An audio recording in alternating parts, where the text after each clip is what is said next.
Hi అండి, welcome to my channel. ఈరోజు కూడా ఒక మంచి వీడియో అయితే మీతో షేర్ చేస్తున్నానండి. ఆగస్టు 27వ తేదీన బుధవారం రోజు అయితే వినాయక చవితి పండుగ అయితే చేసుకున్నాం కదండి. వినాయకుడిని పూజించడం ఎంత ముఖ్యమో అదేవిధంగా వినాయక స్వామిని నిమజ్జనం చేసే సమయంలో కూడా తప్పనిసరిగా కొన్ని నియమాలు అయితే పాటించాలి. కాబట్టి ఇక ఏ రోజున వినాయకుడిని నిమజ్జనం చేయాలి, పీఠాన్ని ఎప్పుడు కదిలించాలి, నిమజ్జనం చేసేటప్పుడు ఏ మంత్రాన్ని చదవాలి, ఎన్ని రోజులు ఇంట్లో గణపతిని పూజించాలి, నదిలో నిమజ్జనం చేయలేని వారు ఇంట్లో ఏ విధంగా నిమజ్జనం చేయాలి, ఇలా ఎన్నో విషయాల గురించి అయితే మీతో ఈరోజు వీడియోలో అయితే షేర్ చేస్తున్నానండి. ఇంకా వీడియోని అయితే ఎక్కడ స్కిప్ చేయకుండా అయితే చూడండి. ఆగస్టు 27వ తేదీన బుధవారం రోజు మధ్యాహ్నం 1:30 వరకు అయితే చవితి గడియలు అయితే ఉన్నాయండి.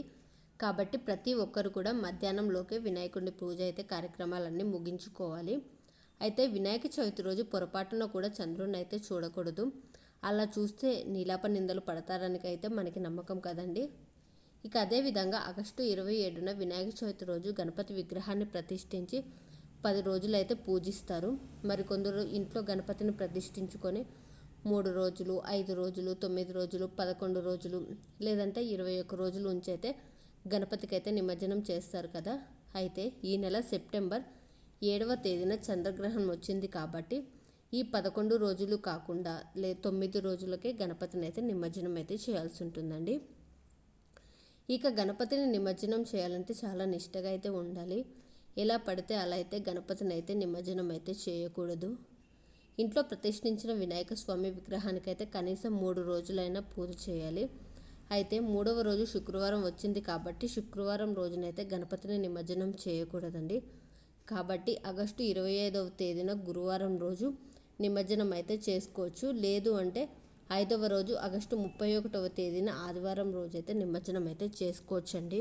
అదేవిధంగా 9 రోజుల పాటైన వినాయక స్వామికి పూజ చేసుకోవచ్చు. వినాయక చవితి రోజు వినాయకుడిని ఇంట్లో ప్రతిష్ఠించినప్పటి నుంచి ఇంట్లో వినాయక స్వామి ఉన్నన్ని రోజులు ప్రతిరోజు తప్పనిసరిగా 2 పూటలు అయితే దీపారాధన చేసి వినాయకుడికి అయితే నైవేద్యాన్ని అయితే సమర్పించాలండి. ప్రతిరోజు ఉదయం సాయంత్రం అయితే నైవేద్యం చేయలేని వారైతే బెల్లం ముక్కనైనా నివేదించవచ్చు. ఇక ఇంట్లో పూజించిన వినాయక స్వామి విగ్రహాన్ని నిమజ్జనానికి తీసేటప్పుడు గణపతిని అయితే 3 సార్లు అయితే కదపాలండి. పూజలో ఉపయోగించిన పత్రి అదేవిధంగా పూలను కూడా తీసి వినాయకుడితో పాటు నిమజ్జనం అయితే చేయాలి. సాయంత్రం సమయంలో దీపారాధన చేసి గణపతి విగ్రహానికి నిమజ్జనానికి అయితే తీసుకువెళ్ళాలి. ఇక వినాయకుడి దగ్గర బియ్యంతో అయితే పరమాన్నాన్ని అయితే చేసుకోవచ్చు. ఇక మంగళవారం మరియు శుక్రవారం రోజుల్లో అయితే ఈ 2 రోజుల్లో అయితే గణపతిని అయితే ఎట్టి పరిస్థితుల్లో కూడా నిమజ్జనం అయితే చేయకూడదు. ఇక నిమజ్జనంకి తీసుకువెళ్ళేటప్పుడు గణపతికి ఇంట్లో వాళ్ళందరూ అయితే నమస్కారం చేసుకోవాలి. గణపతికి ఒక పవిత్రమైన నదిలో అయితే నిమజ్జనం అయితే చేయాలండి. లేదంటే నదుల్లో అయినా నిమజ్జనం అయితే చేయొచ్చు. అలా వీలు కుదరని వాళ్ళు ఇంట్లో అయినా నిమజ్జనం అయితే చేసుకోవచ్చండి. ఇంట్లో గణపతిని ఎలా నిమజ్జనం చేయాలి అనేది అయితే ఇప్పుడు మీతో షేర్ చేస్తున్నాను. ఇంట్లోనే గణపతిని నిమజ్జనం అయితే చేయకూడదండి. అంటే ఇంటి లోపల అయితే చేయకూడదు.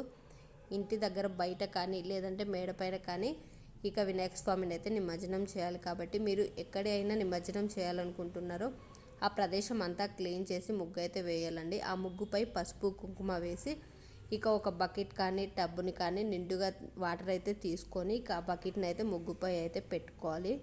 ఇక ఆ నీళ్ళలో కూడా కొంచెం పసుపు కుంకుమ గంధము అక్షింతలు పుష్పాలు వేసి ఆ నీటిని అయితే గంగాజలంగా భావిస్తూ మెల్లగా గణపతిని అయితే నిమజ్జనం చేయాలి. గణపతి నిమజ్జనంలో ఇంట్లో దీపాలు వెలుగుతూ ఉండాలి. ఇక గణపతి నిమజ్జనం చేసే సమయంలో ఖచ్చితంగా ఒక మంత్రాన్ని అయితే చదవాలండి. అప్పుడు మాత్రమే గణపయ్య ఆశీర్వాదం అయితే ఉంటుంది. ఇక ఆ మంత్రం ఏంటంటే ఓం గణేశం ఉద్వాసయామి శోభానార్థం పునరాగమనాయచ అనే మంత్రాన్ని అయితే చదువుతూ అయితే నిమజ్జనం అయితే చేయాలండి గణపతి విగ్రహాన్ని. అదేవిధంగా నీటిలో గణపతిని నిమజ్జనం చేసేది వాటర్ ఉంటాయి కదా, ఇక ఆ వాటర్ని అయితే మన తలపై కూడా చల్లుకోవాలి. ఇంకా వినాయక స్వామి విగ్రహం అయితే కరిగిన తర్వాత ఇంకా ఆ వాటర్ని అయితే చెట్లకైతే పోయొచ్చండి, తులసి చెట్టుకు అయితే పోయకూడదు. ఇంకా అదేవిధంగా ఆ మట్టిని కూడా ఒక కుండీలో వేసి అయితే ఆ కుండీలో మొక్కలను కూడా నాటుకోవచ్చండి. అయితే మనలో చాలామంది 9 రోజుల పాటు అయితే ఇంట్లో పూజ చేయని వాళ్ళైతే అంటే పూజ కుదరదు కదా చేయడము. అటువంటి వారైతే ఇంటి దగ్గర ఉన్న గణపతి విగ్రహాన్ని అయితే నైవేద్యాన్ని తయారు చేసి నివేదించవచ్చు.